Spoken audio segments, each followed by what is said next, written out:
네, 이번 시간에는 거꾸로 학습에 대해서 알아보겠습니다. 먼저 거꾸로 학습에 대한 이해입니다. 거꾸로 학습은 기존에 선생님이 교실에서 강의를 하고 학생들은 그것을 잘 경청하고 또 노트에 적고 그다음에 선생님께서 내준 숙제를 집에서 혼자서 이렇게 하는 것이 전통적인 그런 수업 방식이었죠. 그런데 이것을 이제 뒤집어서 그러다 보니까 이제 이 플립이란 말을 써서 역진행 수업, 거꾸로 진행된다 또는 역전되었다 해서 역전 수업, 역전 학습 또는 이제 영어로 그대로 플립 러닝 또 거꾸로 교실 등으로 이런 말로 현장에서 널리 쓰이고 있습니다. 그래서 이제 그 전통의 방식을 뒤집어서 학생이 집에서 요즘 이제 워낙 IT가 발달해 있으니까 선생님의 강의를 통해서 개념이나 원리 이런 것들을 익히고 또 학교에 가서는 학생과 학생 간의 상호작용을 통해서 다양한 문제 해결을 한다든지 토의 토론 또 질의응답 이런 것들을 이제 활발하게 하는 이런 수업 방식을 의미합니다.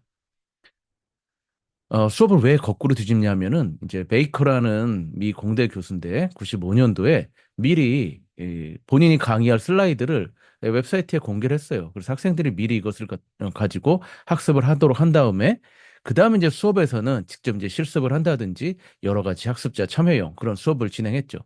그랬더니 학생들의 참여도도 올라갔고 질의응답하는 빈도가 늘어나는 긍정적인 반응을 본인이 이제 체험하게 되고 이것을 학계에 이제 보고를 하게 됩니다. 그래서 그때 이제 The Classroom Flipped 역진행 수업이라는 용어를 사용하게 되었죠.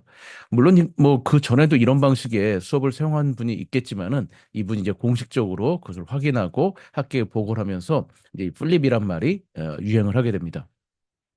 그리고 그 논문에서 이제 유명한 이제 플립 러닝의 슬로건 같은 말이 나오게 되죠.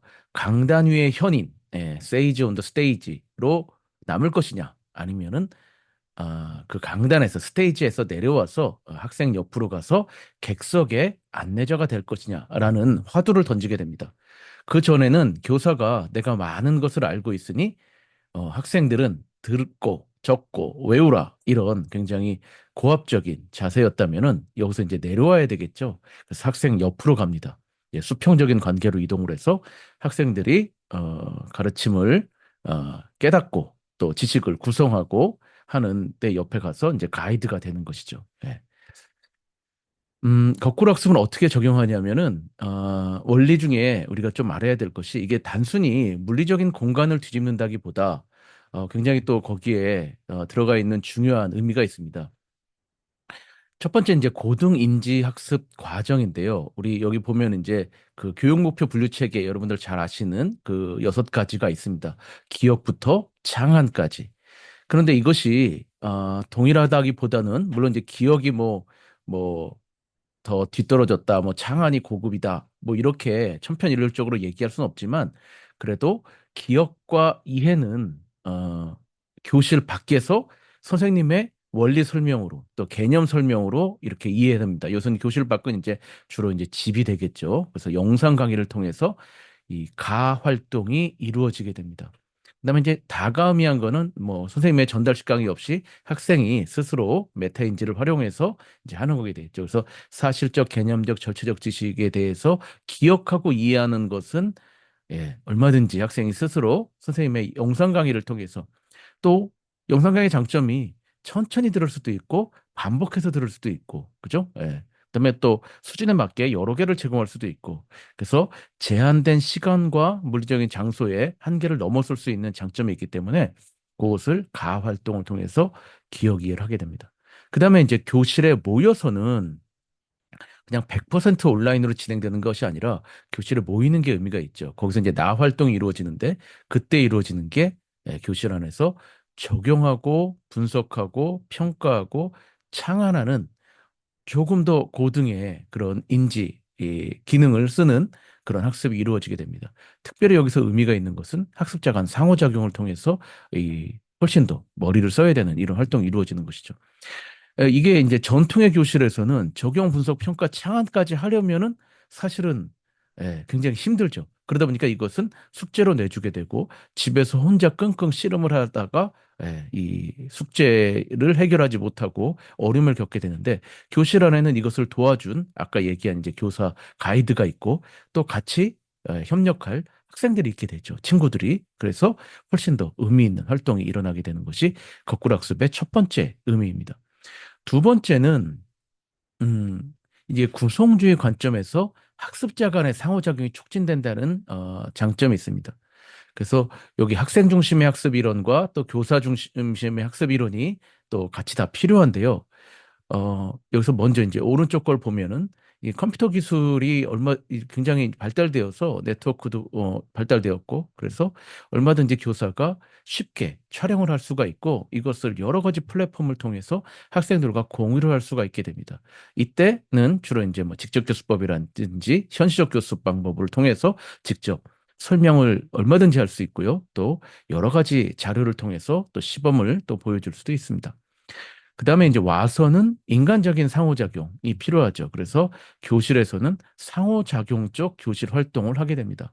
우리가 모여서 선생님의 강의를 듣기 위해서는 예전에는 이제 온라인 강의 같은 게 어려웠기 때문에 이 강의를 들으려면 무조건 모여야 되죠. 이제 집단으로. 근데 이제 지금은 그것이 얼마든지 가능해졌기 때문에 그건 영상으로 듣고 모여서는 이제 같이 문제를 해결하는 그런 학습 활동을 하게 됩니다. 이래서 이제 학생 중심과 교사 중심이 같이 이어져서 이제 거꾸로 학습의 의미가 있는 것이고, 그러니까 오프라인 교실에서는 이제 학습자의 상호작용 촉진이 이 거꾸로 학습의 본질을 살리는 것이라고 이해하시면 되겠습니다. 자, 구체적인 이제 적용 방법인데요. 첫 번째는 효과적인 강의 영상을 준비해야 됩니다. 여러분들 시간 안배를 잘 하셔야 되고요.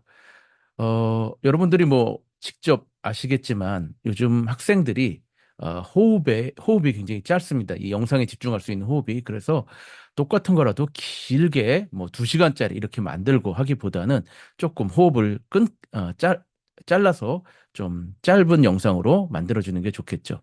그다음에 그러기 위해서는 교육과정이라든지 교재 이런 것들을 재구성하고 이 자료 화면 또 이런 슬라이드 화면 같은 것을 효과적이고 직관적으로 잘 구성할 필요가 있겠습니다. 그다음에 두 번째는 다양하고 역동적인 영상을 여러분들이 얼마든지 만들 수가 있습니다. 최근 이제 편집을 얼마든지 또 쉽게 할 수가 있지 않습니까? 그래서 교사가 일방적으로 강의하는 방식도 있지만 교사랑 학생이 함께 출연해서 질의응답으로 하는 방식으로 하면은 훨씬 더 생동감이 있겠죠. 그래서 이거는 여러 가지 이제 요즘 영상 플랫폼에서 하는 방식들을 여러분들이 좀 차용해서 사용하면 되는데요. 그 다음에 담당 교사가 혼자서 강의한다기보다는 이것도 마찬가지. 다른 영상 플랫폼 보시면 아시겠지만 전문가를 초빙해서 같이 대담하는 방식으로 인터뷰하는 방식으로 해도 좋겠고요. 그다음에 교사 혼자서 하는 것보다는 다른 또 영상 자료를 거기에 삽입해서 편집해서 재구성하면은 훨씬 더 역동적인 영상이 제작이 될 겁니다. 그다음에 이제 거꾸로 학습의 사실 관건은 학생들의 이 수업 영상을 보고 오느냐입니다.